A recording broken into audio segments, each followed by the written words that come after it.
I finished Link's Awakening.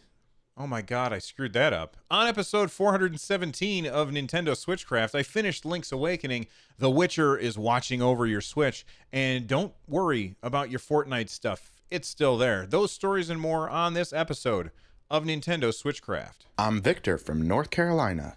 Don't get distracted by shiny things because you're listening to Nintendo Switchcraft.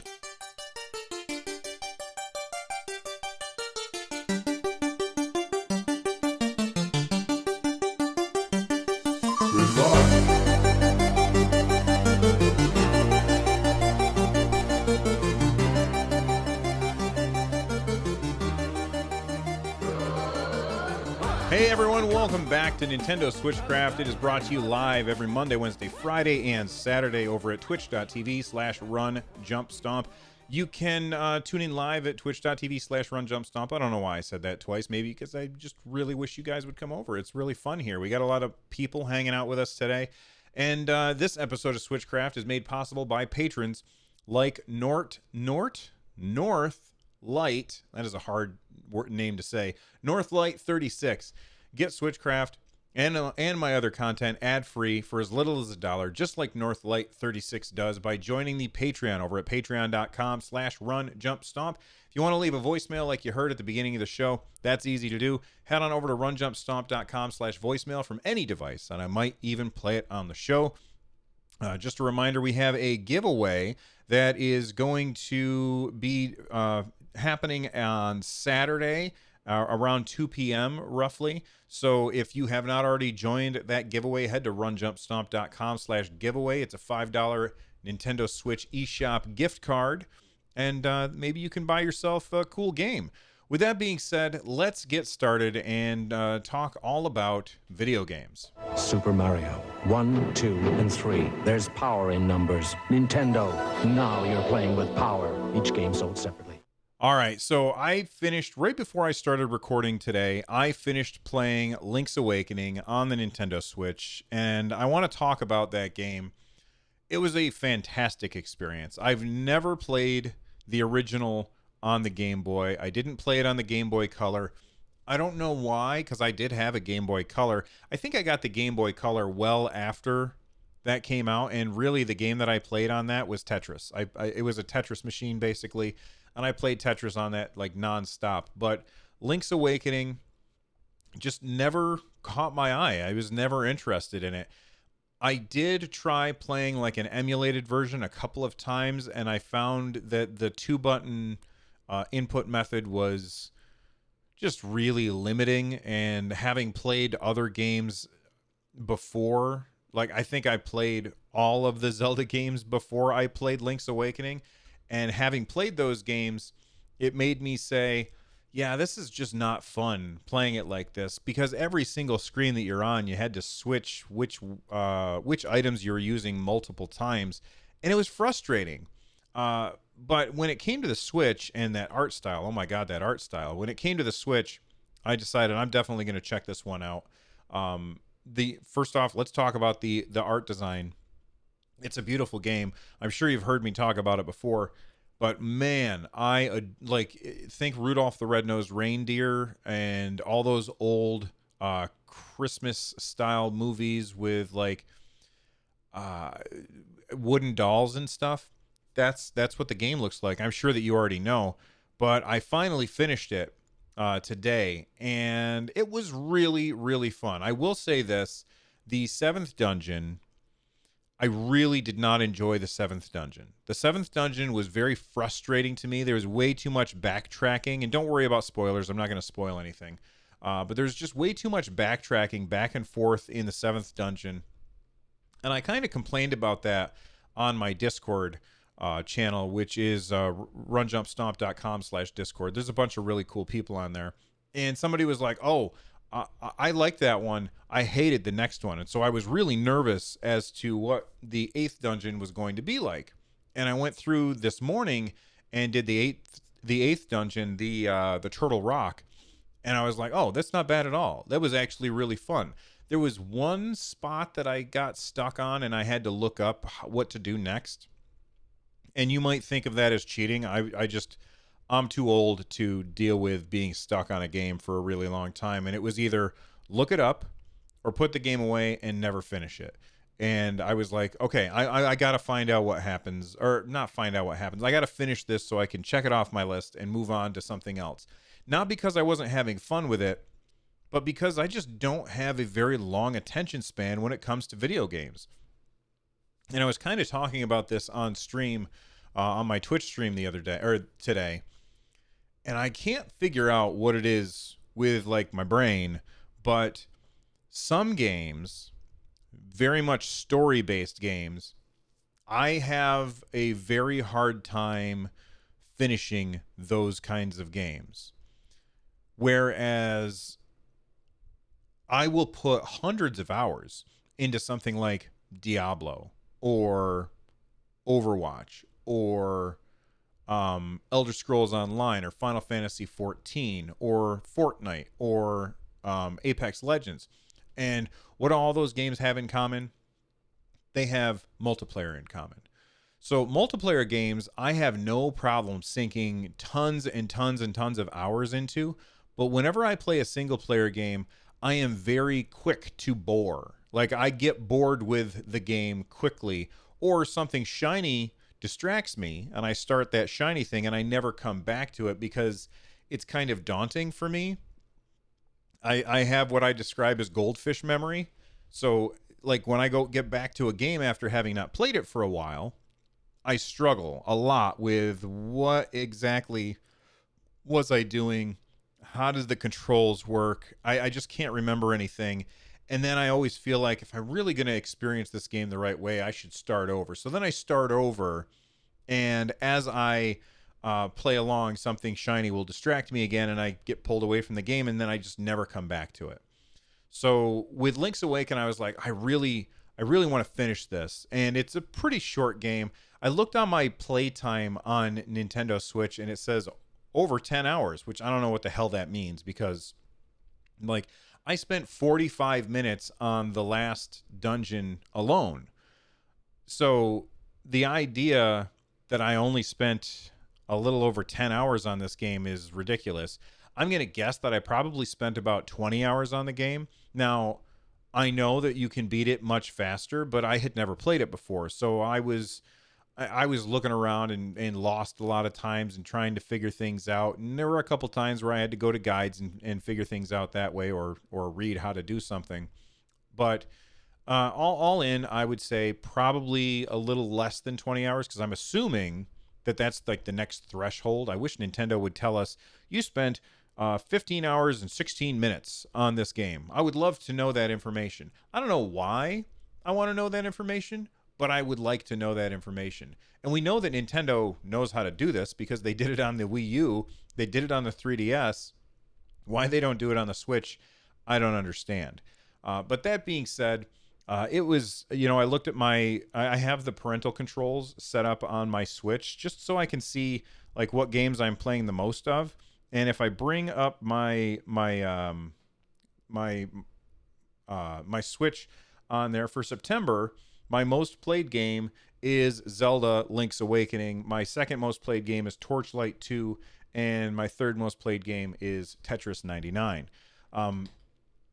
Link's Awakening is just a fantastic game, and I highly recommend it to anyone who wants to play it. It's the frame rate problems that I did notice when I first started. I just kind of forgot about them, and they fade away when you are playing the game. In a little bit like tangentially related story that I read earlier today is somebody has a mod out there that allows you to make it so that takes away the tilt shift. And if you don't know what tilt shift is, it's a way for the top and the bottom of the screen to be slightly out of focus while the middle of the screen is in focus, and it makes everything look a little more like toys, if that makes sense. There's a really cool, if you just Google tilt shift photography, you'll see some really cool images of actual objects that look like toys.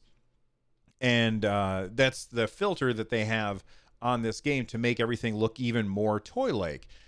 Somebody made a mod to get rid of that tilt shift. I didn't like it as much. I thought it looked cooler with the tilt shift. I think the tilt shift makes it look really rad.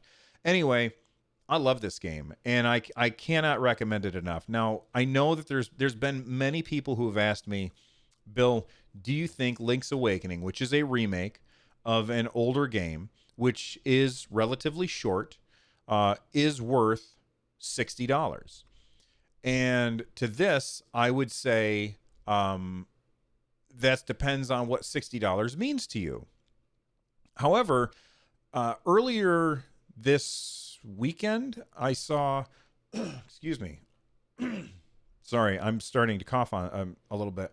Earlier this weekend, I saw a wonderful tweet from Jules Watson. He is the head guy over at Atui Games. And he said I'm trying to bring it up because I loved exactly how he phrased it, and now I can't. But he said the value of a game, and I'm paraphrasing because I can't find the tweet, but he said the value of a game is not determined by its price. And I love that. That's kind of the idea that I've said a million times before, where I've said, look, I don't like saying that this game is worth X dollars or not worth X dollars, because X dollars is worth a different amount to each person. You know, somebody can spend $60 on something and not bat an eye, while somebody else might not be able to eat if they spend $5 on this. So I don't like saying whether or not a game is worth X dollars. For me, I absolutely got my money's worth out of Link's Awakening. It was super fun. And if you're curious, I finished it, which never happens. I don't finish single player games. So clearly, I really enjoyed Link's Awakening. Otherwise, I wouldn't have finished it. All right, let's move on. Overwatch. Overwatch, I'm not talking about the Blizzard Hearthstone nonsense and, how they're supporting people who are suppressing free speech and, democracy. I'm not talking about that. What I'm talking about is Overwatch Legendary Edition is coming to the Nintendo Switch. It's coming out soon. I think tomorrow. I could be wrong about that. I'm gonna have to look it up. Let me bring up Nintendo's press site, and we'll see exactly what day that's coming out, because I didn't plan on talking about what day it comes out, so I didn't think that I needed to have it on there. October 15th. Yeah, tomorrow. I was right. Take that, you doubters. So Overwatch Legendary Edition comes out tomorrow, and the physical copy does not have a game card.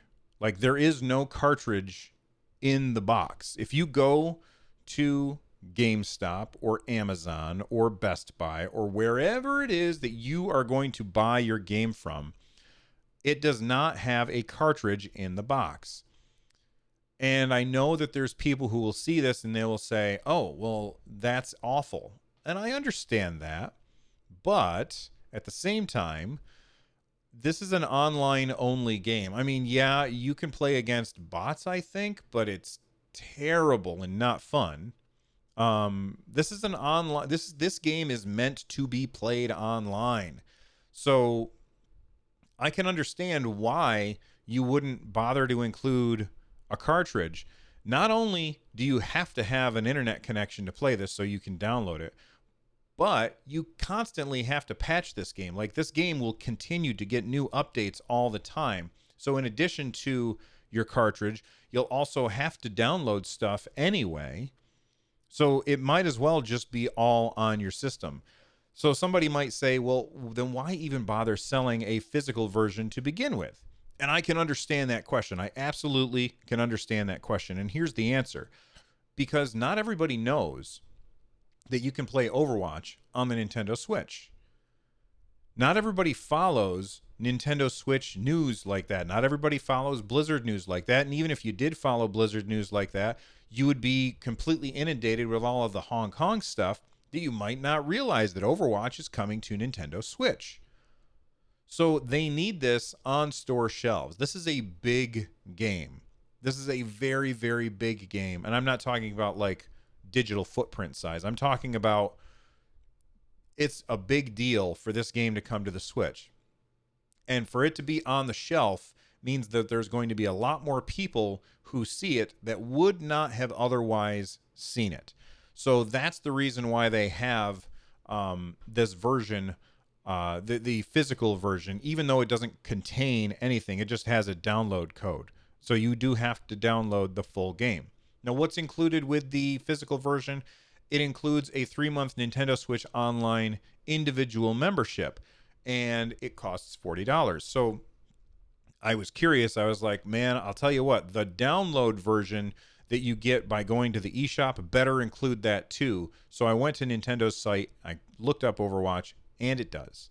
It contains the 3 months of Nintendo Switch Online individual membership, which if you would pay for that individually, that would cost $12 if you bought it for, month by month. If you bought it month by month, you would be spending $12 for that 3 months. So how much does Overwatch really cost? Well, 40 minus 12. All right. So there you go. It costs about $28. And I think that that's a really good deal. Am I going to buy it? I don't think so. I've been asked this multiple times today, not just today, but in previous days. Am I going to buy Overwatch on the Nintendo Switch? I would love to. I really would. And this has nothing to do with the Hong Kong stuff. My decision to not buy Overwatch for the Switch has way more to do with the fact that it doesn't have cross platform progression. So the stuff that I've unlocked on my PS4 or on my PC does not transfer over to the Switch. I find that frustrating, and that means I don't want to start from scratch. All the cool stuff that I've unlocked on my account, I want to have access to that. If someday we get that, then there you go. I'm fine with that. Vaxxer says it auto renews unless cancel. Vaxxer in chat. He's one of our stalwart chatters who's always here when I'm live. So thank you, Vaxxer. That's something else to keep in mind. If you have a credit card on file, when you buy this game, it will automatically renew your 3-month membership when it's all done. So that's something that you want to make sure that if you don't want that, then you're going to want to shut that off. However, you wouldn't be able to play this game without the Nintendo Switch Online individual or family membership. You have to have the NSO membership in order to play this game online. So I'm not going to pick this up unless it supports cross-platform progression. And I honestly, if you don't have the game on any other platform, should you pick it up? Yes, if you like competitive first-person shooters and you have Nintendo Switch Online and you don't have any place else to play Overwatch, then yes, you should pick it up on the Nintendo Switch. All that being said, if you can play it someplace else, you'll have a better experience. You'll probably have better frame rate. I don't know what frame rate Overwatch is running at on the Nintendo Switch. I'm going to assume it's not 60.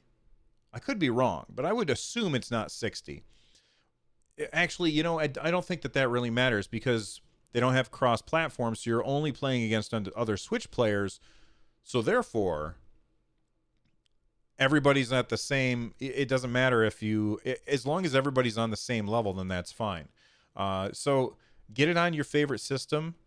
But for me, I'm going to keep playing it on the PS3. Vaxxer in chat. Again, thank you, Vaxxer. He says Overwatch on Nintendo Switch runs at 30 frames per second. It's going to run at a better frame rate on the other consoles. But at the end of the day, it doesn't really matter because the people you're playing against also are at 30 frames per second. Anyway, I think it's time that we take a break. We'll come back. We'll talk about The Witcher and whether or not you're picking up the Witcher on the Nintendo Switch and whether or not I'm picking up The Witcher on Nintendo Switch. Stick around. All right, we are back. And The Witcher. The Witcher. It is coming out. What day is it coming out? I'm looking right now. October 15th, tomorrow. It's coming out tomorrow on the Nintendo Switch. And I made a Twitter poll, which will run for 7 days. I did it right before the show started. It's already got like 20-something votes. And it says, the poll says, picking up Witcher on Nintendo Switch, physical, digital, or none? And 26% said that they would be picking up the physical version. 13% said they would be picking up the digital version, and 61% said that they are not buying it. Here are the reasons that people have said so far, the people who replied to the tweet. Ivan Rodriguez says, already have it on the PS4, but only got 15 hours in before I gave up as I didn't have the time, so I will definitely get it on the Switch so I can play it anywhere. Switcher for the win. Gavin Butcher says, I already own it on the PS4. It's an awesome game. Blitzkrieg2121 says, buying it because I've never played it, but also I want to support the work done to bring this game to the Switch on one cart. At CD Projekt Red cares about the gamers, and it's awesome to see. So first off, I want to reply to what Blitzkrieg is saying here. And don't think for a second that I'm trying to take anything away from CD Projekt Red. I do think that they care about what gamers think, not because, and I think that the reason is not because they're trying to be altruistic or anything, but the real reason is because they're one of the few companies that understands that if you treat the gamers right, if you respect their time and their money, if you do that, then they will reward you. And that's something that I think that CD Projekt Red understands very, very well, and many other developers do not understand. They would prefer to try to manipulate you in order to get your money, whereas CD Projekt Red, I feel that they would prefer to earn your respect rather than manipulate you into giving them money, if that makes sense. So while I agree with the sentiment of what Blitzkrieg is saying, I don't think it's really that they care, like they're not trying to be altruistic. I think that they're just doing good business. That being said, maybe I'm wrong. Maybe they are being altruistic. What exactly is Blitzkrieg referring to? They're referring to the fact that all of The Witcher 3 and both DLC packs are all on one cartridge, no DLC required. There's none. There is no DLC. There's no actual downloading that you have to do. You get that cartridge, you put it in, and it's going to be on your system. And that is very, very impressive, especially when we see many companies who make games on the Nintendo Switch, and they will ship a game with half the game not on the cartridge, so you still have to download it. It's something we've talked about many, many times. Why do they do this? They do it because buying the cartridges is expensive, and they don't care about doing the right thing and treating the people. They prefer to manipulate the customer rather than do right by the customer, knowing that that will make more customers care about what they're doing. Hopefully I've said that the way that I'm trying to say. But I'm curious as to whether or not you're picking up Witcher on Nintendo Switch. If you are, is it going to be physical or digital? Or maybe you're not, and why or why not? And all you got to do is reply to my tweet at RunJumpStomp. You can find that on Twitter at RunJumpStomp, or you can go to my website, runjumpstomp.com, and this is episode 417 of Nintendo Switchcraft. You can find a link to that tweet there, and you can reply with your reasons. Now, now I need to talk about whether or not I'm going to be getting The Witcher on Nintendo Switch, and no, I'm not. And it's not because I don't think that CD Projekt Red deserves to be supported. They do. It's not because I don't think that they did a great job, which by all accounts they did. But for me, I already own the game on PC. And I know that, sure, I could play it in portable mode by, sitting in bed or whatever and playing instead, or down on the couch while my son is playing a game on the big screen. But I probably just won't. Like, I'm not likely to play that way. I would probably end up playing most of the time sitting right here at this desk on my screen in front of me. And so I could just do that on my PC anyway. So I don't really have a reason to do that. And I have not yet played the game. I got it when it was really, really cheap on like Humble Bundle or something like that. But like for me, it doesn't make sense for me to buy it all over again. I am curious how you will be doing this, if at all. All right, let's move on. I real quick before we get out of here, Fortnite, the world ended in a giant black hole. It was really cool. As far as battle royale games go, I very much prefer Apex Legends. I think it's a more fun experience for me. I don't like the building mechanics in Fortnite. I do think that Fortnite is a good game, but I just don't play it anymore because I like Apex better. That being said, I don't think any company is as good as Epic Games at doing cool events. Like this was really neat. I didn't get to watch it live because my family and I were off apple picking, and we were hanging out with my mom afterwards, and I got out my phone and I showed it to my son, and we sat there and watched it on my phone. It's very impressive that they did that, and now it's been down since then. Like, you can't play Fortnite right now. You can't play it. And Nintendo posted an article just in case people were worried. It says, unable to play Fortnite due to blackout. It says, this information article can help you when you're unable to play Fortnite during the Fortnite blackout. Due to the Fortnite blackout, all game modes are currently unavailable for play. Please be assured that your inventory items and V-Bucks are secure. For any further questions and concerns, please contact Epic Games for assistance. So this is basically Nintendo saying, don't worry, this is just a thing that Epic Games is doing to build hype around Fortnite. And it's working. Like, people have been watching this black hole on Twitch for, like, I don't even know how many hours now. I'm going to bring it up. I want to see... Yeah, so right now, there are 39,000 people watching the black hole on Twitch, and it's like you can't, there's nothing happening. And it's been going for over 24 hours now, so who knows what's going on with that? Only time will tell. I think it's cool. I like the way that they do this. I think it's interesting and it's funny, and I think it is cool. So... way to go, Epic Games, for doing weird stuff that keeps people looking. I think that that's cool. Last thing before we get out of here. Nintendo tweeted out this really weird tweet about Luigi's Mansion 3, which is coming in 2 weeks. In 2 weeks, we're going to be playing Luigi's Mansion 3. I'm so excited. I'm very, very excited for that game. And then they got this weird thing on Twitter where if you use the hashtags Luigi's Mansion 3, it's going, or Luigi's Mansion, or Luigi, or hashtag Gooigi, you get this weird little emote that shows up after whatever you type. I don't know if this is